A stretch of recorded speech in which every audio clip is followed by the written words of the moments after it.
Welcome back. I'm Terry Newhard, speaking about the Carver board process here at Norwescap, what's worked and what hasn't worked. We've already kind of reviewed what good governance looks like or what's stopping good governance. We've talked about the 4 sets of policies, and this session will be about what if you want to do it at your organization and things that we've learned at Norwescap. So, should you start with a blank sheet of paper? I think it's good to use the Carver book that I showed in the last video, but don't take other people's policies. Do it yourself or you won't own them. Should the CEO be the facilitator? Absolutely not. We learned that through our process the board wanted to shoot the messenger, so even having another board member probably isn't a good idea. The CEO certainly has some expertise, but it's really the board's job to define the governance policies, and it's their job to do it, and the CEO is just there as support. Some other things to think about: act as if you never had policies. You really want to start with a blank slate.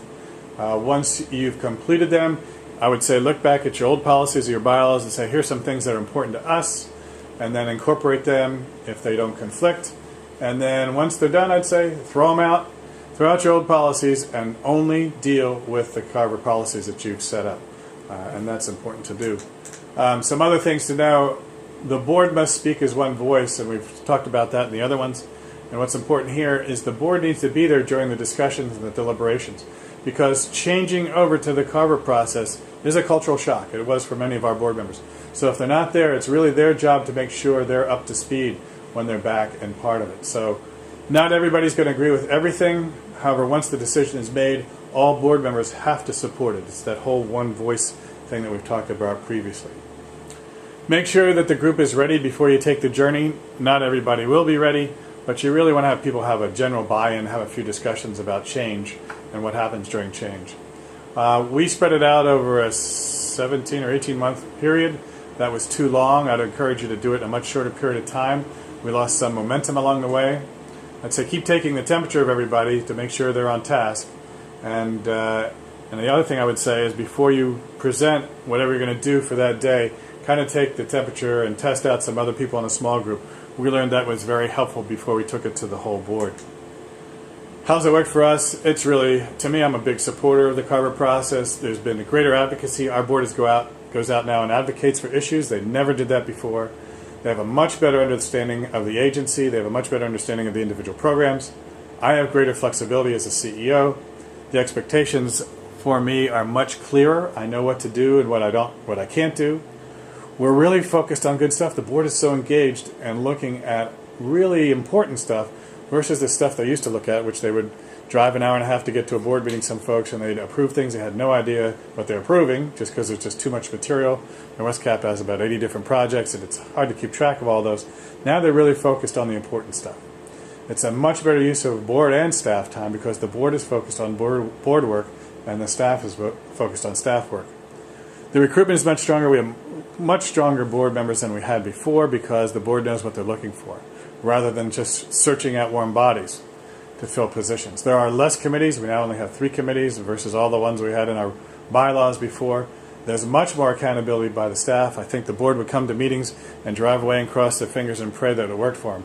Now they know if there's any exceptions or any problems, no matter how small they are made aware of those through the executive limitation policies at each board meeting.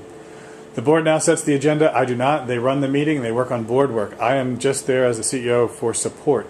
They really run the meeting. In the past, it was much more driven by the executive director. The information they get is meaningful, and they are very client-focused versus agency-focused, which has made a big difference in terms of its effectiveness. There are less board meetings. We used to meet every month, plus there are a lot of committee meetings. Now there's just 6 board meetings, and each one 4 to 6 hours long. They are engaged all the way through. They are focused on the outcomes of the organizations. What are the changing conditions and behaviors we're trying to create for our clients? That's what they're focused on. And their attendance and their preparation for being there is measured. We make sure that everybody's prepared and ask that when we take the roll call.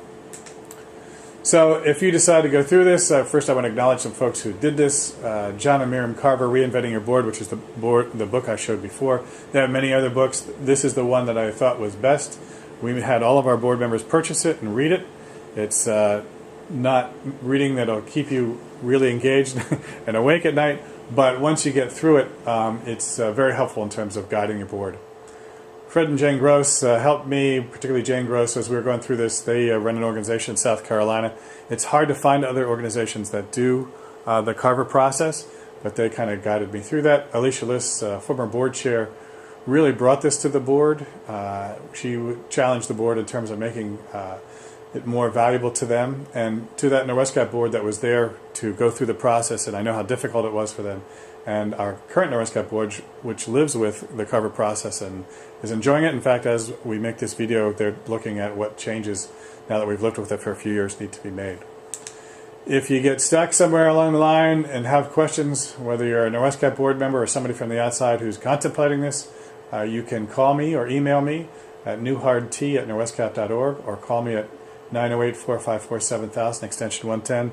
I'm a huge advocate of the Carver process because how it has made a 180-degree turn for our board and made it much more engaged. So I hope you've learned something about Carver. I know this is a quick review of it, but if you want to learn more, please give us a call or read the book or talk to John and Miriam Carver. Enjoy.